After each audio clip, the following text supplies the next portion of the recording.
ఓవైపు చలిగాలి, మరోవైపు పొడి వాతావరణం. ఇవి రెండు శీతాకాలంలో మన ఆరోగ్యానికి సవాలు విసురుతూ ఉంటాయి.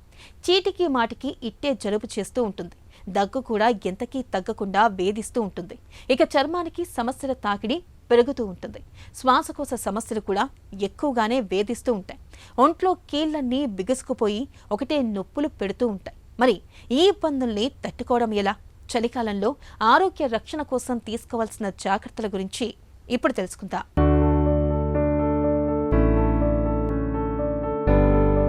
శీతాకాలం అనేది మిగతా సీజన్లతో పోలిస్తే కాస్త భిన్నంగా ఉంటుంది. ఈ కాలంలో ఉష్ణోగ్రతలు బాగా తగ్గిపోయి వాతావరణం చల్లబడుతుంది. దీంతో జలుబు, దగ్గు, చర్మం పొడిబారడం, కీళ్ల నొప్పులు వంటి అనేక సమస్యలు వస్తాయి. వీటి బారి నుంచి తప్పించుకోవాలంటే శీతాకాలమంతా కొన్ని జాగ్రత్తలు పాటించాలి. శీతాకాలంలో శరీరం వెచ్చగా ఉండాలంటే మందమైన దుస్తులు ధరించాలి.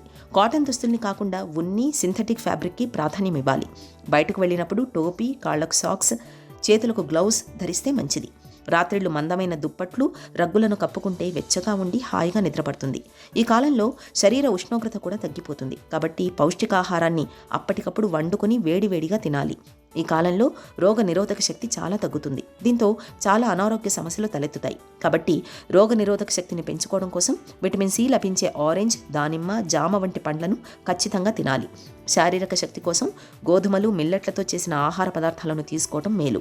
వాతావరణంలో మార్పు వల్ల జలుబు, దగ్గు, చిన్నపాటి ఆరోగ్య సమస్యలు వస్తాయి. కాబట్టి బయటకు వెళ్లేటప్పుడు మాస్కులు ధరించాలి.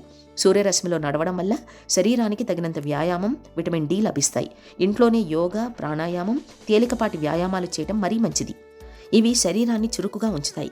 చలికాలంలో చర్మం పొడిబారుతుంది. దీన్ని నివారించడానికి ప్రతిరోజు గోరువెచ్చటి నీటితో స్నానం చేయాలి. ఆ తర్వాత చర్మానికి, బాడీకి మాయిశ్చరైజర్ లేదా నూనె రాసుకోవాలి. ఈ కాలంలో దాహం తక్కువగా ఉంటుంది. అయినా చర్మం తాజాగా ఉండడం కోసం తప్పనిసరిగా తగినన్ని నీళ్లు తాగాలి. వారానికి 2 సార్లైనా కొబ్బరి నూనెతో మసాజ్ చేయించుకుంటే జుట్టు పొడిబారకుండా ఉంటుంది. ఇంటి తలుపులు, కిటికీలు రోజంతా మూసేస్తే తేమతో పాటు బ్యాక్టీరియా పెరుగుతుంది. అందుకే అప్పుడప్పుడు గాలి వచ్చేలా కిటికీలు తెరవాలి. గోడలు, నేల తడిగా ఉంటే ఫంగస్ పెరిగే అవకాశం ఉంటుంది. కాబట్టి ఇంట్లో గదులు ఎప్పుడూ పొడిగా ఉండేలా చూసుకోవాలి. ఈ జాగ్రత్తలు చలి సీజన్లో మన ఆరోగ్యాన్ని భద్రంగా కాపాడతాయి.